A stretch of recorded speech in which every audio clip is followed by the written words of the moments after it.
So the question is, if the body dies at death and the Atman goes from one body to another, what about the desires? How are they transferred? Well, from an Advaitic perspective, this is what happens. When the physical body drops away, there is the subtle body. What's the difference between the physical body and the subtle body? Physical body is this, the public body, which Dr. Jhala, he has spent a lifetime examining and giving anesthesia, putting to sleep, yes. And pervading this physical body is what we call the subtle body. And nothing very mysterious about the subtle body. All of us know it. Just now when we look inside, we feel thoughts and feelings and emotions and perceptions. That is what is called the subtle body. Specifically in Vedanta, the distinction is this. Physical body is called Sthula Sharira.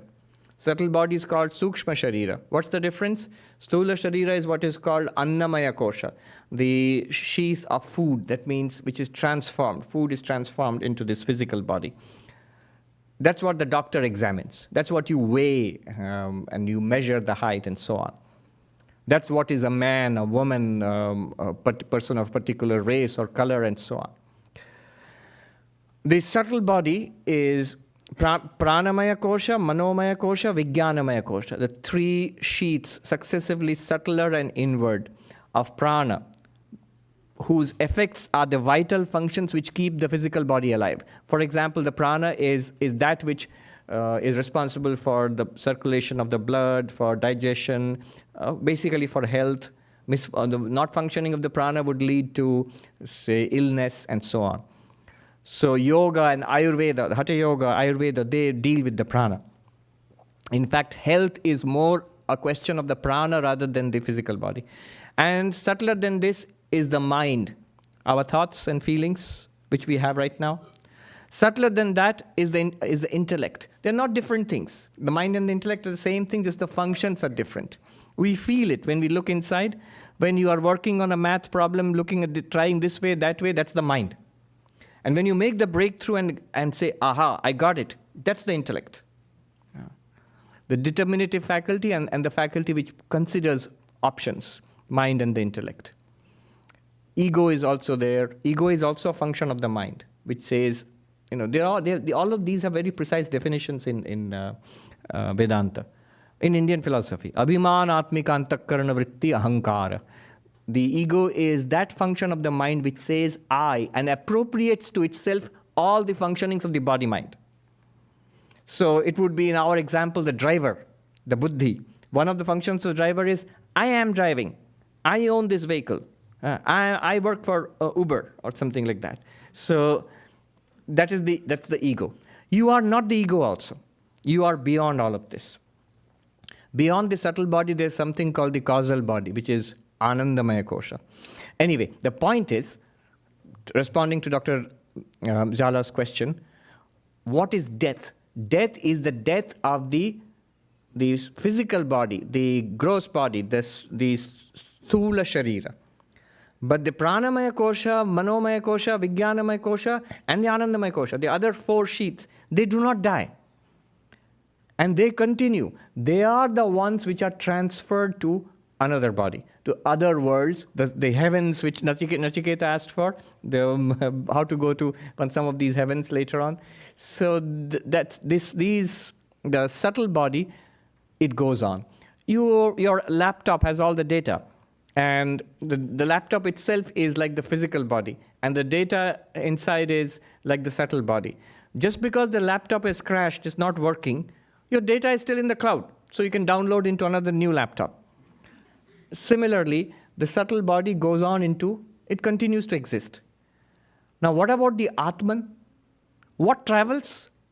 The subtle body. What does not travel? What is buried or cremated? The physical body. Now, the Atman is neither of them. It's not the physical body. It's not even the subtle body. Just as the passenger is not the driver, and not even the reins, not even the horses. So the Atman is the consciousness which is shining on all of them. A good example would be, imagine the sun shining right now. And you have these pots full of water. Now, in each of these pots, you will see a shining little sun, reflected sun. Now, the pot is like the physical body. The water is like the subtle body. And that little reflected sun would be what is called Chidabhas, a reflected consciousness. What is this reflected consciousness? The awareness which you and I, we feel right now. We feel aware, right? Most of us at least. Too hot, Swami. We are hungry and hot and tired. We don't feel very aware at all. Even a little bit of awareness, if it's there, that's the reflected awareness. That's not pure consciousness. That's not the Atman. Why? Apply the same logic. If you are aware of it, if you are even aware of awareness here as an object, then you are not it. So that awareness, like the reflected sun, is called the reflected awareness. And this whole thing, pot, water, reflected awareness, and the reflected sun, and the original sun, is what we are right now. What the Kathopanishad is telling us is, you are not the pot, you are not the water, you are not even that little reflected sun, you are the original sun. That's what Kathopanishad is trying to tell us. Our current condition is like, if we are unenlightened, our condition is like, I am the pot.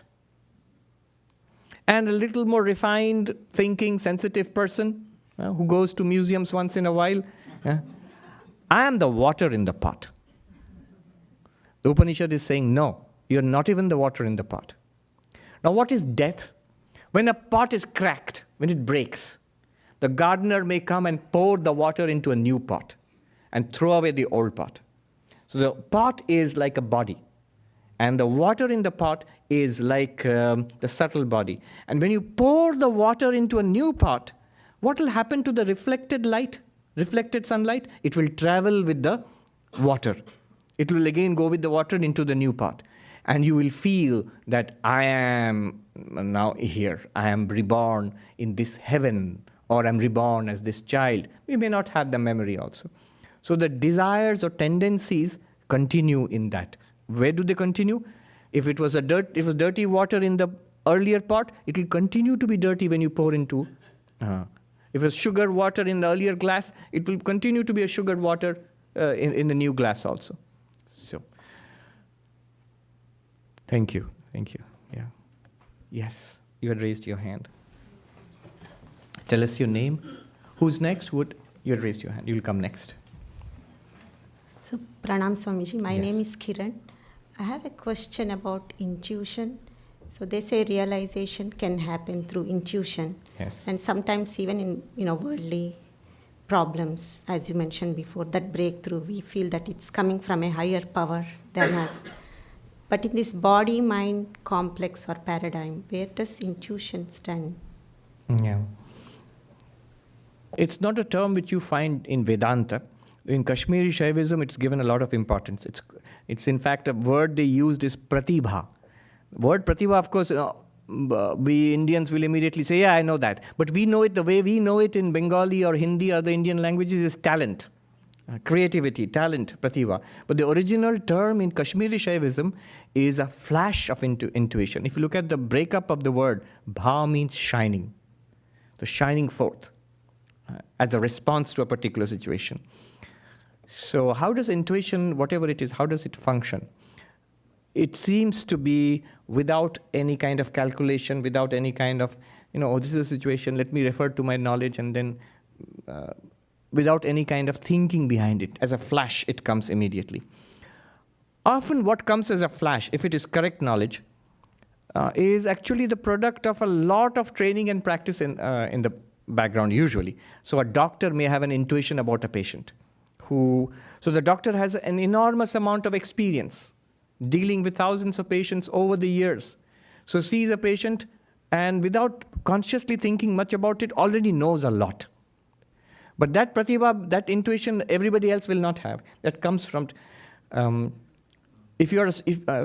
practice, from previous experience, training experience.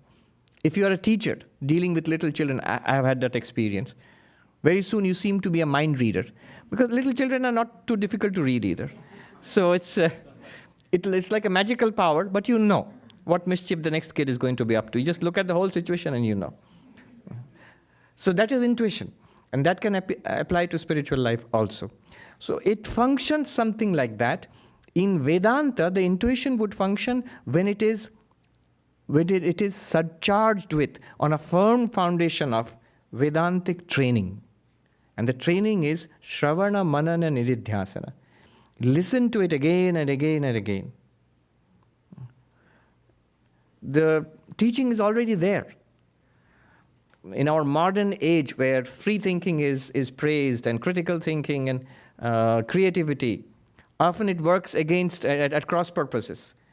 People will come and say that, so I have understood in this way, this is what it means, an entirely new philosophy, a second Upanishad, the person has. No need to make a new road, the road already exists. The point is not to have your own theory of it. The point is to use this particular approach and to come to that realization, come to this intuition. So what I'm saying is, yes, intuition works, but for that experience and training is necessary. In Vedanta, the experience and training is Shravana, Manana, Nididhyasana. And of course, the mind must be ready. That kind of purity and concentration. Chitta Shuddhi, Chitta Ekagrata. Purity of mind and concentration must be there. With that mind, when you focus it on Vedanta for some time, keep studying and listening to these teachings, reason it out, clarity comes, sit with that clarity for some time, it becomes a living truth. At the moment, there is a particular moment where you have a breakthrough. When you have that breakthrough, it can feel like intuition. You can call it intuition if you want. It's a good question, yes. Please tell us your name and ask the question. My name is Norbert Chusit. Thank you for the beautiful talk. A question that I have is, I believe that I have some experience with Shravanam, Mananam, Nididhyasanam, but I can't hold it for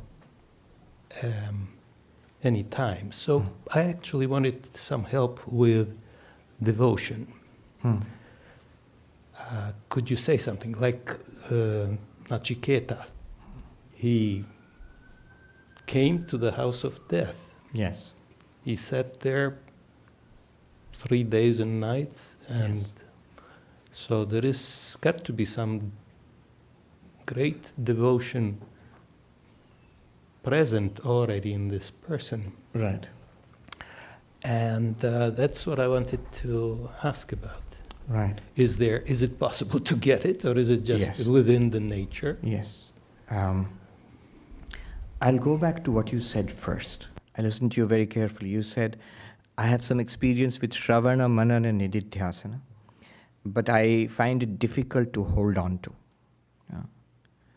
Can you tell me a little bit about that? What is it that you find difficult to hold on to? The Shravana, Manana, Nididhyasana itself, or what it is pointing to? No, what it is pointing to. In other words, you could probably say that Nididhyasanam didn't really happen because it hasn't been internalized firmly. But again, there is difficulty simply in concentrating on, let's say, the mantra to the exclusion of everything. All right. For a duration. Yeah. And, well, I'll let... yes, I see what you're saying. I'll give you a general answer later, but I'll give you the real answer first. See if it makes sense. This one which says, aha, I have got it. And it says, well, I can't hold on to it. I can't hold on to it. That one, is it there always? It is. Do you have to hold on to it? No, I don't. No, you don't. Who is the one which feels, I got it and I'm not able to hold on to it? Is it the mind? Yes, very likely, because it is the remembering mind. And forgetting is a function of the mind. Exactly. Remembering and forgetting is a function of the mind. And even this demand that I got it, but I am unable to hold on to it, this is also a function of the mind. Right? Yes. the one which recognizes the Shravana, Manana, Nididhyasana going on, and which recognizes that you got it, but it went away. That one is continuous. You don't have to get it, you don't have to hold on to it. That one, the one who recognized that I am doing Shravana, Manana, Nididhyasana, you are the same one who recognized I am getting it, I am the witness. You are the same one who recognized I lost it. But you did not lose yourself. Well, there are times when this is questionable, like when I get very angry or when I don't get my way. Right. These. So let us again carefully examine what you said. When I get very angry, that's a dissatisfying state. And it should not be if I am an enlightened person, right? Right. But there are times when it is a satisfying state, that my mind is calm and there is insight and there is peace, and there's times, right? Yes. Both of the times you have recognized. Yes. The one who recognized both of these times, is that one angry? No, it's just light. It's not Just light. Instead of saying it's just light, try saying I am just light.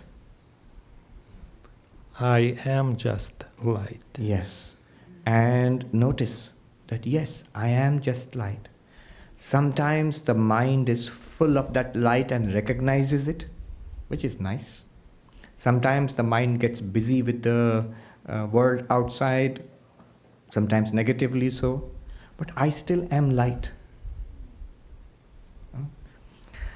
It is the mind which throws up certain demands, which says that, hey, if you're enlightened, then shouldn't the mind be calm and peaceful and serene? Mind is not calm and peaceful and serene, so you are not enlightened. Who said this? I do very often, and that is my mind. That is the mind. That is the mind.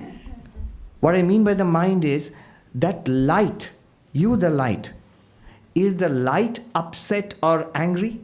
Or the mind is upset and angry? Clearly the mind is upset and angry because it comes and goes. You notice what you said. I, the light, was there when it felt good. I, the light, was there when it did not feel good. So the feeling good and not feeling good, it cannot be the light because it is constant. Yes. It is the mind. Right? Yes. And it is a demand of the mind. Mind tells you, if you were enlightened, wouldn't your mind be serene all the time and you'd have a smiley face all the time? Maybe, but one little thing has to be done. Right now we must see clearly that there is still a mixture of mind and Atman here. Yes. Yes. And that mixture, that knot which ties the mind to the Atman, where is the connection? Where is the connection? What is tying it? Well, attachment, I guess. That's the... Attachment, the only thing that is tying it, the only thing that gives rise to that attachment is this confusion between mind and Atman. That clarity that I am the light, and whatever the light falls upon, I am not it. That clarity is not there. Correct. That's what leads to confusion again and again. Right. Now, what needs to be there is, the mind is putting forth a demand that I should be serene and peaceful and joyful, smiley face all the time. Right? Instead of that, give the mind something else. Because if you say, yeah, I'm the light all the time, the mind will say, what is it in it for me then? You are the light all the time, but I am sometimes happy, sometimes unhappy. So give the mind something. You offer the mind this. Oh mind, whenever you are unhappy, refer back to me. You will see your unhappiness will go away in a flash. Could you say it again, please? Offer this to the mind. Offer this to the mind, because the mind has to be satisfied. Mind needs something. If you say to the mind, I am the unchanged Atman, you know that, oh mind. Mind will say, yeah, you're the unchanged Atman, but I still, I have got my problems. Okay, here's the solution for your problem. The moment you sense a problem, the moment you feel uncomfortable, moment you feel unhappy, refer back to me, the light. Your unhappiness will disappear. Thank you very much. Very good. Does it make sense? I will come back and tell you. Okay. Did it make sense to anybody? Yes. Many of you, it did make sense. It makes sense, yeah. What I'm saying is, notice the tricky nature of the mind's demand. I must be serene, trouble-free all the time if I am enlightened. Or if I belong to an enlightened person, then I must be serene and trouble-free. That's a trick. The mind is never constant. It changes from one state to another state. Thoughts come and go all the time. So, offer a compromise to the mind. Oh mind, if at any time you are not serene, not trouble-free, give the ball back in the mind's court. If you're not trouble-free, instead of complaining, oh, I'm not enlightened. No. Instead of complaining, just refer back to me, the witness of the mind. I am your witness. Refer back to me. Turn around and look at me. Your troubles will disappear. Yeah. Thank you. Yes. So that was the direct answer. And the secondary answer everybody knows is that the simple thing is, stick to Shravan Manan Nididhyasana. Yeah. Traditional teachers would say, not working? No. Repeat. Not working yet? No. Better luck next life. No, it is there. Shankaracharya himself, asupte ramrite kalam nait Vedanta chintaya. Till one falls asleep, always a possibility in Vedanta, and till one dies, spend your time in constant Vedantic thought. Shravana, Manana, Nididhyasana. That's why there are so many Upanishads, so many, the Bhagavad Gita is there, so many texts, Aparoksha Anubhuti, Atma Bodha, Vivek Chudamani, Drigdrishya Vivek. So many texts are there. So many ways of teaching are there. Yeah. There's somebody else at raised. Yes, please come. Tell us your name and ask the question. My name is Kanan. Swamiji, you explained, you explained about the physical body, subtle body, and the consciousness which shines on it, and which is the Atman. And so I take it that my understanding is that therefore the realization that you explained today is to be understood as that can be something that can be realized now and here and now, which means during this life rather than the next life. So if that is the case, so the life as it is that we have can be realized because we are not seeing it, but it is heaven is nothing but what we have right now. But also you explained about the spiritual heaven, which is different from the layers of heaven that you described. But spiritual heaven is something different. Is spiritual heaven different? Is spiritual heaven different from the life that we as we see it now? So the spiritual heaven, which in Vedanta is a general term for it, Brahmaloka. So that would be equivalent to the heaven which we speak about in the great religions of the world, the Christian heaven or the Islamic heaven or the Vaikuntha of the Vaishnavas, Kailasha of the Shaivites and so on. The pure land of the Buddhists. They don't talk about God, but there's a heaven there. So there's a pure land, they call it pure land. There's a whole pure land Buddhism. And they in fact go so far as to say each Buddha creates his or her own pure land. Now, is this different? Yes. Different means it may be right here, but Swami Vivekananda says a different higher plane of vibration. So we feel the presence of God and live in the presence of God. Now in Vedanta there are these two tracks. Fast track, slow track. Fast track is called Sadhya Mukti, immediate enlightenment and release, freedom. When? Here and now. Through what? Through this realization. Through Shravana, Manana, Nididhyasana. Hear about it, think about it, meditate upon it, and realize I am Brahman. And done. In this life itself. You must have freedom in this life. Consolation prize, if it doesn't work out, there is this slower, the scenic route, which is you go up to heaven. Even there they say, if there are still worldly desires, you'll have to come back again. If there are no worldly desires, from that heaven one attains moksha. So yes, that's a devotional approach. But Advaita Vedanta says, don't think about that. Here is a straight way out. Here is the truth being presented to you. Think about it. Stay with it. You'll get it. Why should we not get it? We are that reality. So we should get it here and now itself. Yeah. Thank you. Anybody else? No questions? Yes, please come. Tell us your name and ask the question. Sure. My name is Shweta, and my question is actually quite similar to the one that the gentleman asked.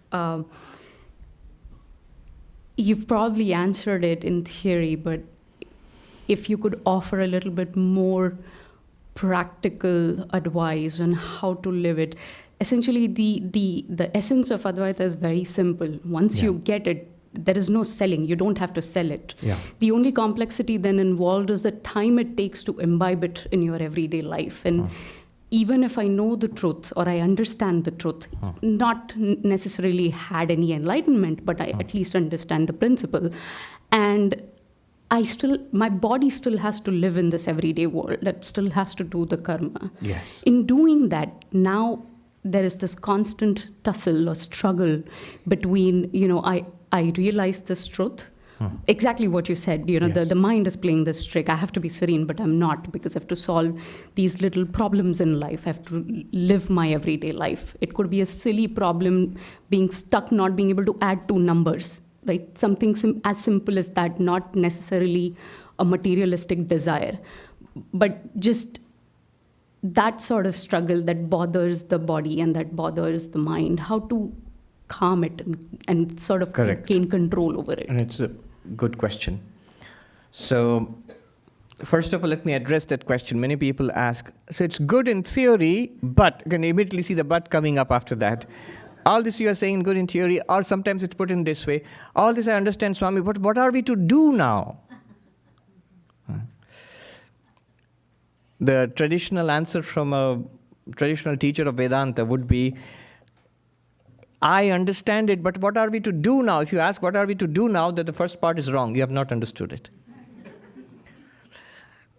In all other spiritual paths, except Advaita Vedanta, and I would say Dzogchen Buddhism maybe, and all other paths, there is something to be done.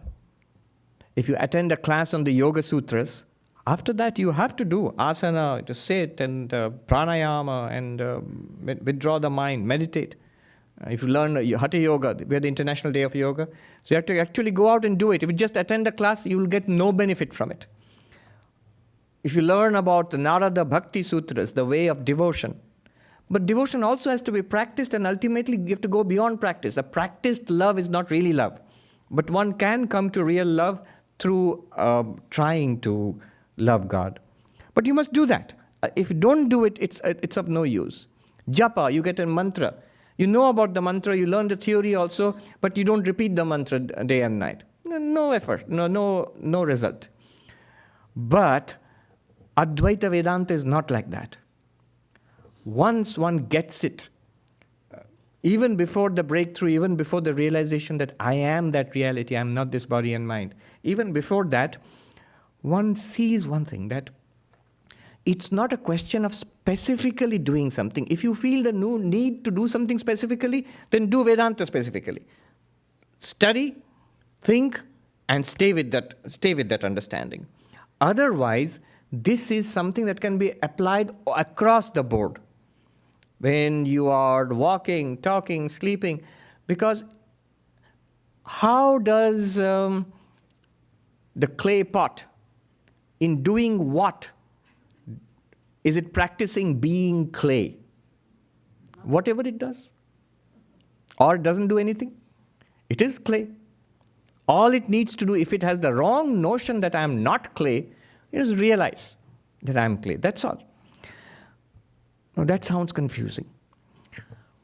Now, about your application, does it have to be applied? Yes, it has to be applied. That's what the special teaching of Swami Vivekananda and Sri Ramakrishna. Spirituality must be manifested in life. So, Swami Vivekananda's classic definition of religion is the manifestation of the divinity already within us. It makes perfect sense when you read Advaita Vedanta. He did not say religion is the knowledge of the divinity within us. I often used to think that if you read classical Advaita Vedanta, you might give a definition like spirituality or Vedanta is the knowledge, knowing the divinity within us. I am Brahman, realizing that or knowing that. Even this realization, manifestation, these are the words introduced by Vivekananda. Why? Because they include a component of not only knowing, but also applying. So if I know the divinity within, my life must be transformed. My thoughts, I am pure consciousness. My thoughts are very impure. No, there's a dissonance there. I am the infinite Brahman. I'm terribly afraid of death. No, there's a dissonance there. There's some problem there. So it must be expressed in life. We talked about the results. Just in the talk today, 3 results were mentioned. Going beyond desire. I am fully enlightened. I am Brahman, but I can't give up the cookies. There's really no harm in cookies, but in general, my happiness depends upon things in the world. Without them, I am Brahman, but plus certain things. Otherwise, it has to be this way. If it's the other way, attachments. All of this reality is I, myself. But I'm attached to this person, this thing, this place, this job, this kind of food. Why? Yeah. So to some extent, that intuition of that oneness and the divinity must be expressed in mind, in speech, and in action. I say to some extent carefully because in mind, in speech, in action, infinite cannot be expressed. After all, whatever you are, whether you are Sri Ramakrishna or anybody, it is still one body, a one mind, one life. So only a fraction of that perfection can be expressed there. But it must be expressed. At least I must be able to solve my own problems. Then only enlightenment. So go beyond desire. Go beyond sorrow. I am a jnani, but I am miserable. In Uttarakhand, they have a saying, Rota wa jnani kisi ko pasand nahi hai. A weeping jnani, enlightened one who weeps, is no good to anybody.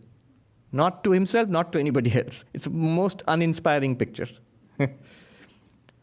And the third one was, na vijugupsate, is completely secure, does not try to protect oneself, whether physically or socially. It's completely, you see, they are childlike. They are open. They have no problem about being vulnerable. Absolutely no problem. They are very much at peace. Now, if these results are not coming in my life, then there is something to be done. That process of manifestation, that process of, I would say, realization. Knowledge and realization means it becomes real in my experience. That has not yet been accomplished. The results must flow. They must accrue to me. The benefits must come. So until that time, what happens is I must make an effort to live in the light of my knowledge. If I know it to be true, if I know it to be real, why can't I live accordingly? Even to a small extent. I know the infinite existence, consciousness, bliss cannot be manifested in this one body and mind. True. But can I not think that, soak myself in that feeling, and then protect myself against the small irritations of day-to-day life, the small upsets, or the big upsets also? There should be nothing to me. Disease and financial gain and loss and insult or praise, all of these should be seen as waves of the ocean which I am. Now, why is it difficult? You might ask, so it should come automatically? No. It's difficult because of this. That's why Advaita Vedantins insist on a rigorous training before enlightenment. You see, this whole idea of the horses, the reins, and the driver, the intellect, at the level of the intellect, at the level of the mind, at the level of the senses. 3 levels of sadhana have to be accomplished. If you have done that, then you are understanding. You'll be able to implement it so easily. If you have not done that, you may have an understanding, but it will be a struggle to implement it. Why? Because I understand something, but it's very difficult to do it. Jonathan Haidt, who is a psychologist working, I think, in NYU, he had written a book which became a bestseller, The Happiness Hypothesis. Happiness Hypothesis. It sounds like one of those typical self-help books, but it's actually pretty deep. Because there he asks the question, we have so much of this self-help, the positive psychology literature. You go to Barnes & Noble's here, one of the few which are remaining, you will see the largest section, by far largest section, is self-help section. How to be a great communicator, how to lose weight, how to make friends and all that. Dale Carnegie's the old stuff. But it's full, row after row, shelf after shelf. Not that they're wrong, they're correct. There's a lot of wisdom there. Jonathan Haidt asks the question, why is it not making a change in our lives? It promises so much. Not that it is false. Now there's a whole branch called positive psychology. It's a rigorous academic branch. So it's not anecdotal only. It is an academic discipline. Tells you how to change your life. But it's not working. The effects are far less than what you would expect. And he asks the question, why? And the answer he gives is very interesting. It ties in so well. He gives the analogy of the elephant and the rider. The mahout, the one who controls the elephant. Now notice that the elephant is much stronger than the mahout. So the elephant will obey the mahout, the rider, only if the elephant wants to. The mahout wants to go this way. And the elephant can go this way if it wants to, but if it wants to go the other way, the mahout doesn't have the strength to drag the elephant that way. Now, think of your intellect as the rider, the intellect. The intellect and the rest of the body-mind system, sense organs and the physical body, sense organs and body especially, and mind also, as the rest of the system, the elephant. Now, it is the rider, the mahout, who's convinced by self-help books and seminars and Vedanta talks. This is great. I am infinite consciousness. I must do it. Next morning, from tomorrow onwards, my life will be perfect. I'll get up early in the morning and do yoga.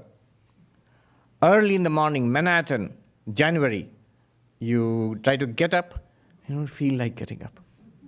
You had decided. Who decided? Intellect. And the body says, did you ever ask me? It's cold. I don't want to get out of bed. You go and do your yoga. It tells the intellect, oh, intellect, go and do yoga. I'm not getting out of bed. I'm staying under the... Why? The elephant is not listening to the mahout. What is happening here? Jonathan Haidt explains it very beautifully. He says, our sensory system, remember the horses, he says our sensory system is autonomous. It has a certain amount of intelligence itself. So the way it is trained, there are things which our eyes like to see. Liking is not only in the mind. Our senses are trained in a particular way. Our ears like to hear this, don't like to hear that. Our gut likes to have this kind of food and not that kind of food. And this is so powerful, the elephant is so powerful that you make a decision now. Having attended seminars and read books and listened to YouTube talks, now I'm going to change. The rest of the body-mind say, you never asked me. I didn't sign up for this. And it's powerful, like the elephant is powerful. Then he says, what does the elephant respond to? How do you control the elephant? What does the elephant respond to? You don't have the strength to control the elephant. The elephant responds to training. Not intellect, not talks, not books, not lectures. Responds to training. long and rigorous training, as the Mahut orders, the elephant responds, usually. Still there are exceptions. Now, therefore, our sensory system has to be trained, even well before enlightenment. As we go through Vedanta teachings and study, sensory system has to be trained. I didn't talk about it. In the Upanishad, it's there at the very beginning. He says, Shreyascha preyascha. Shreya means what is good for me. Preya means what is pleasant. These two, all the time it is presented to you, a decision. A decision, what is right and what is nice. If both were together, it would be really nice. I like this food and it's the healthiest food for me. Great.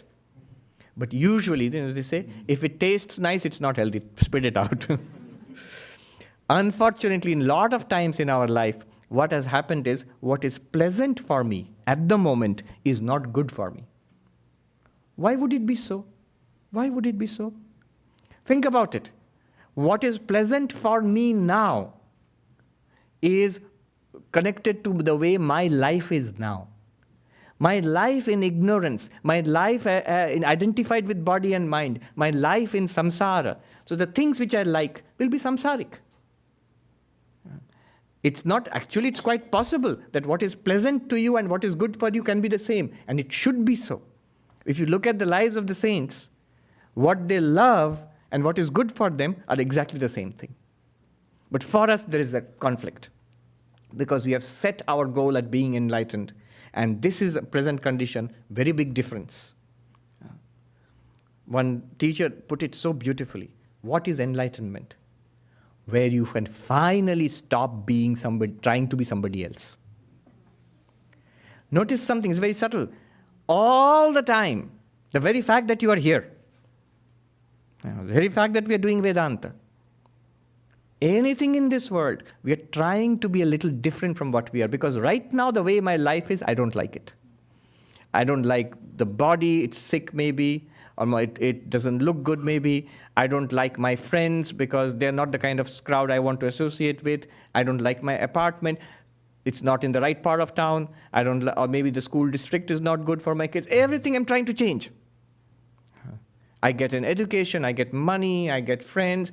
I'm trying to be somebody else all the time. And ultimately, when I'm wise, I'm trying to be Jivan Mukta, enlightened, Buddha, Ramakrishna. Again, trying to be somebody else. But when you are enlightened, when we have realization, you stop doing that.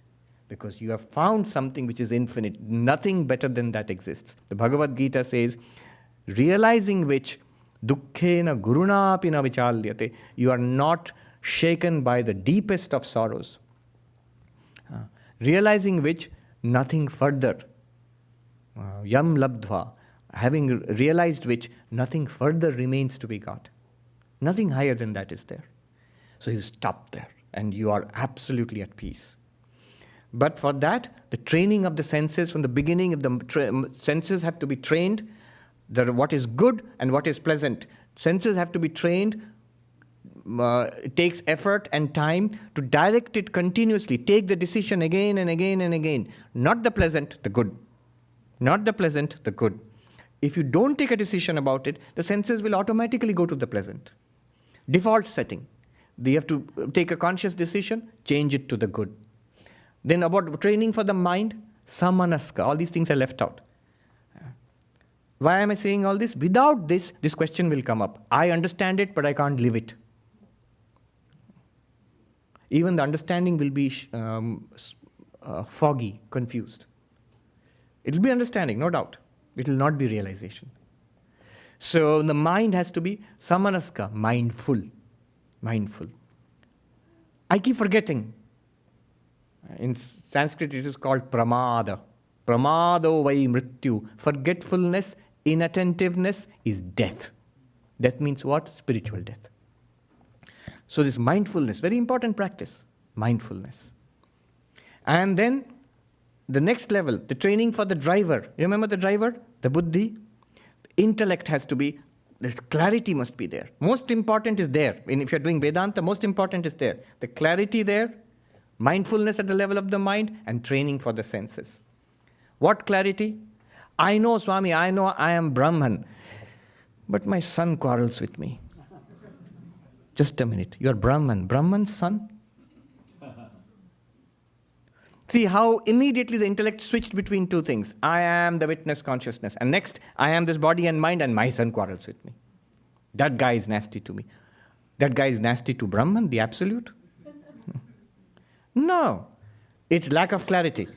I think I've understood, but it's not so. It's just a vague conception that has come, a cool idea maybe. No, it's not just an idea. It's a fact. It is that understanding which will deepen into realization. So once we have this groundwork, this foundational work with the sensory system, with the mind, with the intellect, then when I try to implement it in my life, you'll see it's very easy. You will be, without knowing it, you will have become a saint. Very good question. Thank you so much. We are ready to go downstairs? All right. Thank you very much. Please. You have a question? Or is it like, when can we eat? Come. Tell us your name. Anish. Just put microphone down. What's your name? Anish. Anish. How old are you? 6. 6. Okay. Ask your question. Who made God? Who made God? Who made God? Everything was made by God, but who made God? Who made God?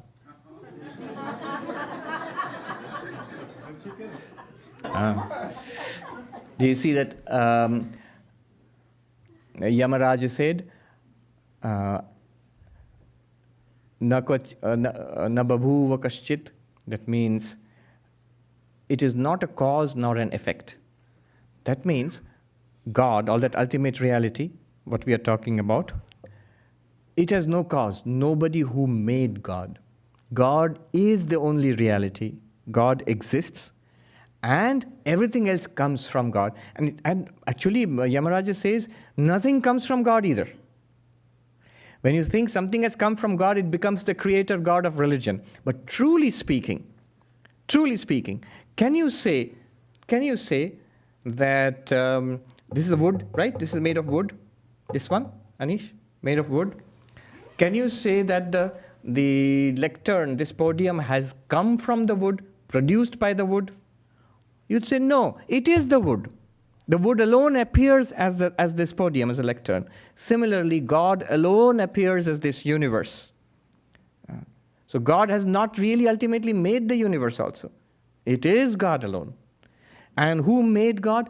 God was not made by anybody. The very definition, meaning of God is the reality which is not made by anybody. I don't know, I didn't understand it. Maybe Anish did. But very good question, Anish. Very good question. So the direct answer to your question is, if you look at it from God's point of view, nobody made God. Nobody made God. God is. But the more important thing is, you are that God. Your reality. Not the body, not even the name Anish.